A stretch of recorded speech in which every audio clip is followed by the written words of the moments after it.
अस्सलामुअलैकुम वरहमतुल्लाहि वबरकातुहू। आपसे सवाल नंबर 6 में ये पूछा गया कि कुरान मजीद की वो कौन सी सूरह मुबारका है जिसकी तमाम आयत हरफ दाल पर ख़त्म होती हैं। उसके ऑप्शन थे सूरह जुम्मा, सूरह यूसुफ़, सूरह इखलास या सूरतुल कारिआ।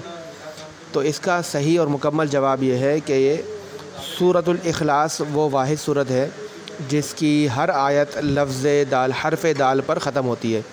इस सूरह मुबारक में अल्लाह तबारक व तआला की खालिस तौहीद का बयान है, इसी वजह से इसे सूरतुल इखलास कहा जाता है। आप सल्लल्लाहु अलैहि वसल्लम ने इरशाद फरमाया कि सूरतुल इखलास की तिहाई कुरान के बराबर सवाब है।